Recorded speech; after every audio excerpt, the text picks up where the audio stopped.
Hello friends! Today I'm going to be talking about the difference between naturopathic doctors that are licensed and traditional naturopaths and what you need to know when you're choosing your naturopathic doctor.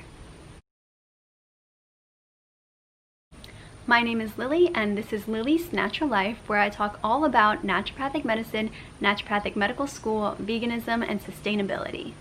So let's get on with today's topic. What is the difference between naturopathic doctors that are licensed and traditional naturopaths?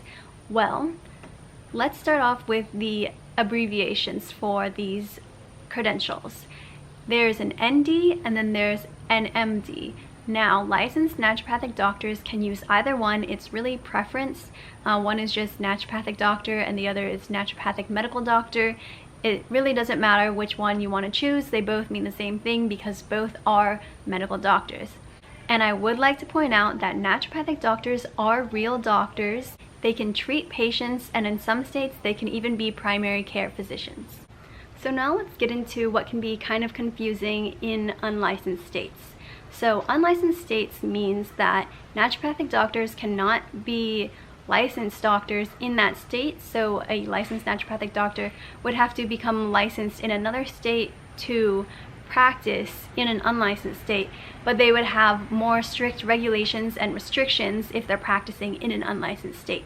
This also means that the term naturopathic doctor and the abbreviations associated with it are not regulated.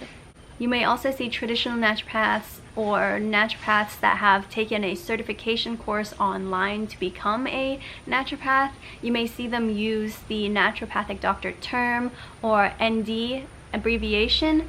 This is a little bit deceiving because they did not go to a licensed naturopathic school, but it's kind of a loophole because the state doesn't regulate the terms, so they are allowed to use it because it's not seen as a real licensed term in the state.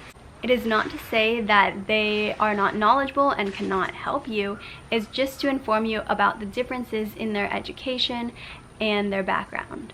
Some of them may even be healthcare workers in another area, like a health coach or a homeopathic doctor or something of the sort, who then got their online certification for naturopathy. Then there are some naturopaths that have been practicing for a long time, and they have, say, 40 years under their belt, and they didn't go to the traditional naturopathic school because they learned their practices from elsewhere. These people can have very successful practices and be extremely knowledgeable. They just have a different background, and it's up to you to decide whether you would like to go with them as your naturopathic healthcare provider, or if you'd like to go to a licensed naturopathic doctor. Now, what does it mean when I say a licensed naturopathic doctor? A licensed naturopathic doctor must have gone to an accredited naturopathic medical school that was 4 years long in person. I'm not sure if this is going to change at all about the in-person, because I know some schools are actually trying to become more online now that the pandemic has hit and things are going online anyways right now, so they might be adjusting curriculum and stuff, but they must be going to an accredited naturopathic medical school. They also must have passed their licensing exams. There are 2 licensing exams that they must pass in order to become board certified. So the first 2 years of a naturopathic medical school is actually very much like conventional medical school. You still have your first 2 years as your biomedical foundational courses. To graduate from a naturopathic medical school, you must have 110 clinical credit hours, which is the equivalent of 1,210 contact hours. Students must also have contact with at least 500 patients before graduating, or in order to graduate.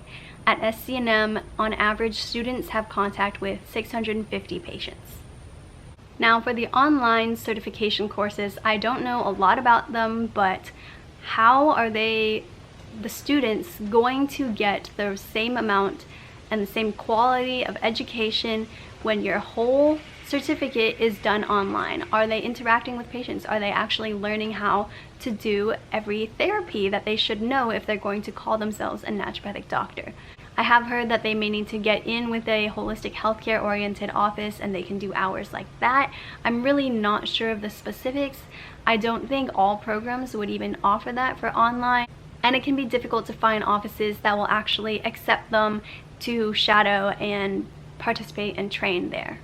Another thing to note about the online naturopathic certificates is that the students that graduate with the certificate cannot sit for licensing board exams. This means they can never be board certified. Now, if they took a naturopathic course and then wanted to go to naturopathic school, if they complete all of the schoolwork, then they can be certified, but that is the whole 4 years, clinical, everything that they must do in order to be board certified. And to note, they can't use any of their courses or any of their credits from their online naturopathic certification to transfer over to their accredited naturopathic medical school. This is important to know if you're deciding between the online certification program or the accredited in-person degree program. Another important thing to note is that should all of the states in the United States become licensed and regulated states, these traditional naturopaths and the naturopaths that got the certification, they will not be allowed to legally practice in the licensed states. So that's important if you're looking for a naturopath or if you're looking to become a naturopathic student and deciding whether you should do the online or in-person degree program or certification program. Thank you guys so much for watching. I hope this cleared up some questions you had about what naturopathic doctors are and the difference between a licensed naturopathic doctor and a traditional naturopath. If you have any more questions or comments, please definitely leave them down below. This was kind of a quick overview, and I'll probably do a future video on the difference between licensed states and unlicensed states and what it means to practice in one and go to a doctor, a naturopathic doctor in an unlicensed state, what that looks like and how that's different from going to one in a licensed state. Thanks so much again. Please remember to like, subscribe, and hit the notification bell so you get notified every time I post a new video, and follow me on Instagram at liliesnatural.life or on Facebook, Lily's Natural Life. See you next time.